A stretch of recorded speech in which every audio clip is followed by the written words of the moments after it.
یہ جو نمائش کا جذبہ پیدا ہو گیا اور یہ جو سیلفی کا زمانہ آیا اور اس نے تو رہی صحیح کسر ہی نکال دی. وہ کسی زمانے میں کہتے تھے نیکی کر دریا میں ڈال، اور پھر وہ زمانہ آیا کہ نیکی کر اخبار میں ڈال، اور اب نیکی کر فیس بک پہ ڈال. اب تو وہ تقوی، وہ جو للہیت، وہ تو ختم ہی ہوتی چلی جا رہی ہے. آج کل وہ اجتماعی شادیوں کا ایک رواج پیدا ہوا. ایک دفعہ مجبور ہو کے مجھے کہیں جانا بھی پڑا، تو وہ میرا پہلا اور آخری موقع تھا. تو میں نے وہاں کہا کہ آپ نے مجھے جس مقصد کے لیے بلایا ہے، میں اچھائی کے کاموں کی تحسین کرتا ہوں، لیکن یہ منظر آپ کا مجھے اچھا اس لیے نہیں لگا کہ زندگی میں 3 مرحلے ہر شخص پہ آتے ہیں. جب وہ مہمان خصوصی ہوتا ہے، جب وہ پیدا ہوتا ہے، کالا کلوٹا بھی کیوں نہ ہو، سارے اسے دیکھنے آتے ہیں. جب وہ عروسی کا جوڑا پہنتا ہے، چاہے مرد ہے چاہے عورت، تو اس وقت بھی سارے لوگوں کی نگاہ کا مرکز ہوتا ہے. اور تیسرا، جب سفید کفن اوڑھ کے آخری منزل کی طرف چلتا ہے تو سارا شہر کہتا ہے چلو اس کا منہ دیکھائیں. بلکہ اس کا یہ پروٹوکول ہے کہ امام کعبہ بھی ہو تو وہ پیچھے کھڑا ہوگا، اس کے جنازے کو آگے رکھا جائے گا. یہ اس کا اعزاز ہے، یہ اس کی تقریم ہے.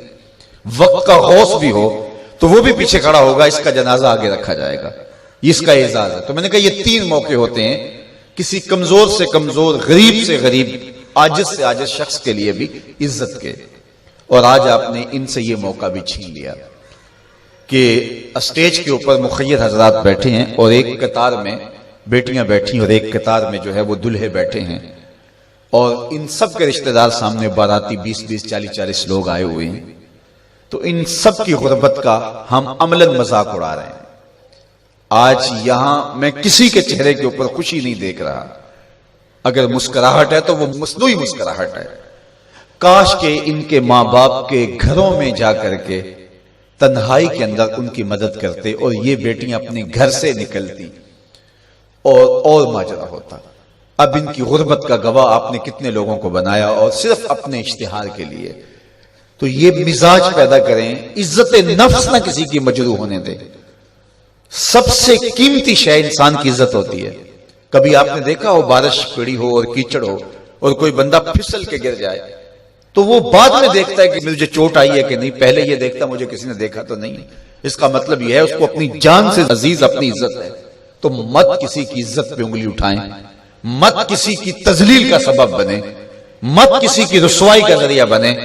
لوگوں کو عزت دیں. جب تک غلامی موجود رہی، حضور نے فرمایا کہ جو خود کھاتے اسے کھلاؤ، جو خود پہنتے اسے پہناؤ. وہ تمہارے بھائی لگتے ہیں، ان کے ساتھ حسن سلوک کرو. جبکہ وہ آقا کا جوتا بغیر اذن کے چھو لیتے تھے تو آقا اس پہ بھی کوڑے مارتا تھا. لیکن میرے حضور علیہ الصلوۃ والسلام معراج سے واپس پلٹتے اور کہا بلال تو کون سا نیک عمل کرتا ہے، میں نے جنت میں تیرے قدموں کی آہٹ سنی ہے. کیا خیال ہے ایسے ایک جملے نے دور غلامی کی ساری تھکن اتارنے دی ہوگی اور غلام فرش اٹھ کے فراز عرش پہ نہیں پہنچ گیا ہوگا. یہ عزت دیا ہے. علامہ اقبال علیہ رحمہ نے وہ جو ابو جہل کا کعبے کے پردے کو پکڑ کے زاروں کے تار رونا ہے اور حضور کے خلاف رب سے شکایت کرنا ہے، وہ لکھا ہے.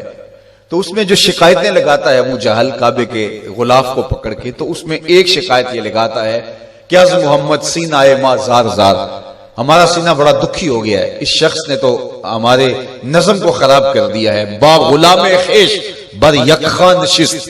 یہ جو دین لے کر آیا ہے اس دین کے اندر یہ سبق ہے کہ غلام اور آقا ایک دسترخوان پہ بیٹھیں گے، اور اگر غلام اور آقا ایک دسترخوان پہ بیٹھ جاتے ہیں تو پھر کہاں گیا ہمارا قریش کا سردار ہونا. تو یہ تو ہمارا سب سسٹم تلپٹ ہو جائے گا.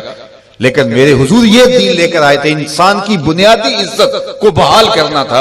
اور حجۃ الوداع کے موقع پر حضور نے پاؤں تلے جس طرح کسی چیز کو روندا جاتا ہے اس طرح کچلتے ہوئے فرمایا آج کے بعد میں تفاخر ختم کرتا ہوں.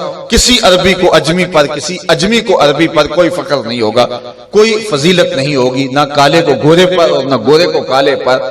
فضیلت کا معیار کیا ہے؟ ان اکرمکم عند اللہ اتقاکم. جو متقی ہوگا اللہ کے نزدیک وہی عزت